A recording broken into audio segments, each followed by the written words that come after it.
Pak Ustadz Mujiman, itu jaim apa kejahilan yang dibungkus dengan kesantunan ya? Ibnul Qayyim al-Jauziyah menjelaskan dalam salah satu kitabnya, fa'asa ayyatubal alimu wan nasu ya'khuduna biqaulihi. Okelah, Anda sudah bertobat mengakui kesalahannya. Tapi orang-orang Pak Mujiman, jamaah Anda sudah kadung mengambil ilmu dari Anda. Gimana itu?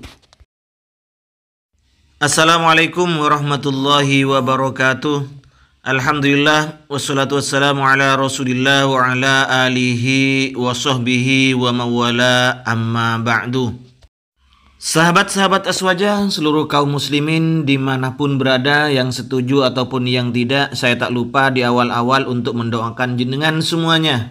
Barangkali ini yang merupakan terbaik dari semua konten saya, yaitu mendoakan para pemirsa semuanya.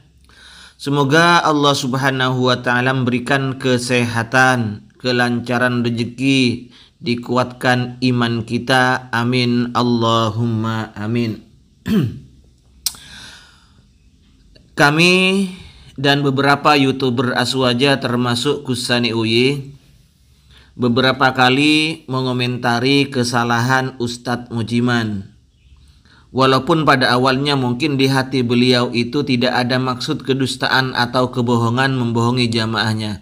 Tetapi ketika seseorang da'i menyampaikan suatu hukum yang tidak sesuai dengan kenyataannya, maka ini juga termasuk adalah sebuah kebohongan. Karena kebohongan menurut Imam Nawawi rahimahullah adalah memberikan kabar tentang sesuatu yang tidak sesuai dengan kenyataannya, baik sengaja atau memang dirinya tidak tahu, maka itu termasuk dalam definisi kebohongan.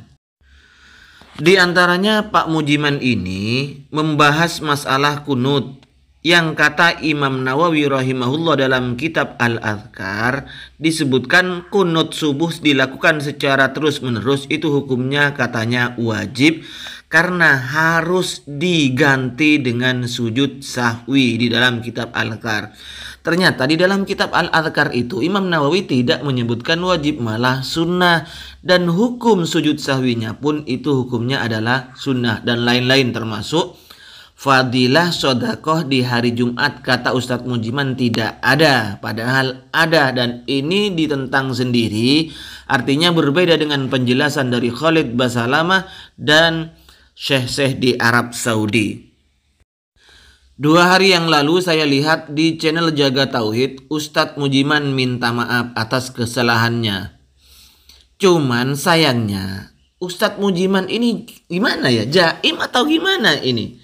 Yang dipoles dengan kesantunan, yang dibalut dengan kesantunan, minta maaf, tapi tidak dijelaskan apa kesalahannya.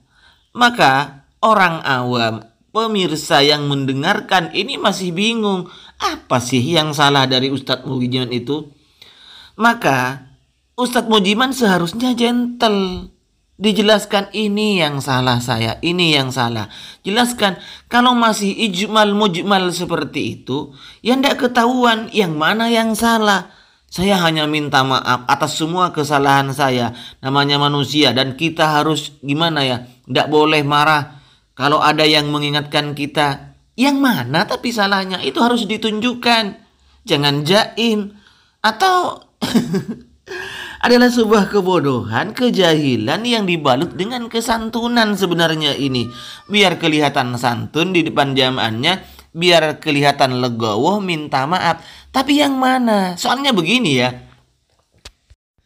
Ibnul Qayyim al-Jauziyah, muridnya Ibnu Taimiyah, menjelaskan dalam kitab ini, beliau mengutip hadis Rasulullah Shallallahu Alaihi Wasallam bahwa sesuatu yang sangat berat, sesuatu yang paling aku khawatirkan terhadap umatku ini ada 3. Di antaranya adalah zallatu alimin, ketergelinciran orang yang alim. Katakanlah kesalahan orang yang memberikan fatwa, seperti kita, seperti Ustadz Mujiman misalnya, memberikan fatwa, menjelaskan hukum ternyata salah. Ini yang dikhawatirkan oleh Rasulullah Sallallahu Alaihi Wasallam. Kenapa sampai begitu dikhawatirkan oleh Rasul? Karena seorang da'i, sebagaimana Ustadz Mujiman misalnya, berceramah, menyampaikan hukum, membedah hukum di hadapan jamaahnya salah, maka apa yang disampaikan oleh Ustadz Mujiman ini dan seluruh dai tentunya akan diikuti oleh jamaahnya. Jamaahnya kan tidak tahu bahwa itu salah apa enggak. Disangkanya apa yang disampaikan oleh mereka itu adalah suatu kebenaran, sehingga orang-orang mengikuti kesalahan yang disampaikan oleh Ustadz Mujiman atau dai-dai yang lain. Bahkan di bawah beliau itu menjelaskan waqala Tamim Ad-Darimi. Langsung saya kasih tanda itu, fa'asa ayyatubal alimu. Barangkali Ustadz Mujiman sudah bertobat, sudah minta ampun, minta maaf terhadap kesalahannya. Ya Allah, saya salah, ampunilah dosa saya ya Allah, misalnya. Tetapi yang perlu diingat, wannasu ya'khuduna biqaulihi, jamaahnya sudah mengambil ilmunya, Pak Mujiman. Gimana caranya ini? Anda menyampaikan suatu hukum yang salah, orang-orang jamaah Anda sudah mengambil ilmu yang Anda sampaikan, tapi tidak dijelaskan mana yang salah. Ini kan berabe, bisa mewariskan kesalahan turun-temurun yang seperti ini, Pak Mujiman. Makanya kalau mau minta maaf, mengakui kesalahannya, pendapat yang mana yang keliru, yang tidak sesuai dengan kenyataannya, itu yang disampaikan kepada jamaahnya, ini saya salah, yang betul seperti ini. Ya maklum manusia, tempatnya salah dan lupa. Itu kan gentle lah seperti itu Pak Mujiman.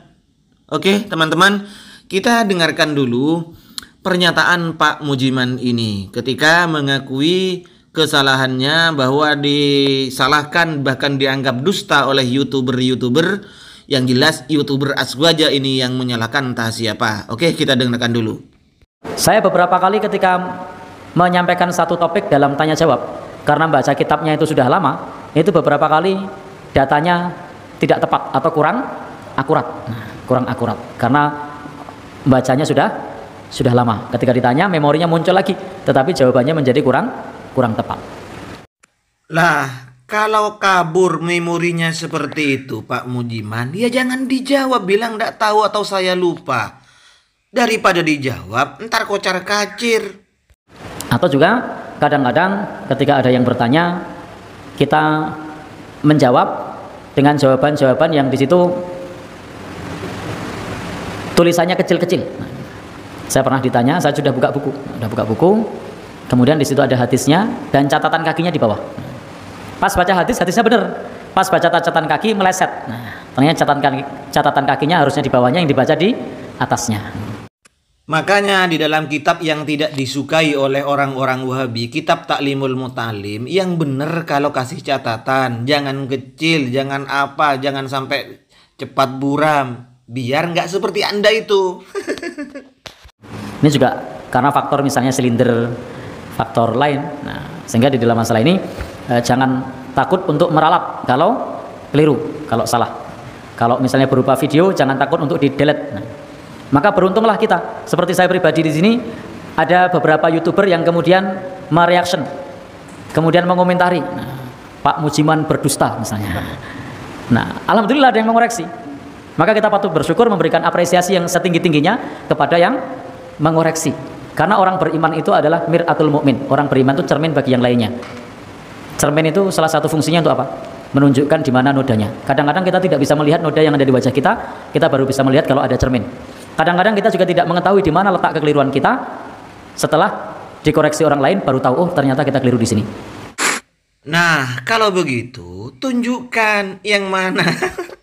Yang salah itu ditunjukkan, yang dikoreksi oleh YouTuber itu tunjukkan, oh ini saya yang salah, sebenarnya harus seperti ini. Begitu loh Pak Mujiman ya, ke belakangnya ya. Jangan jaim atau malah kebodohan yang hanya dibalut dengan kesantunan.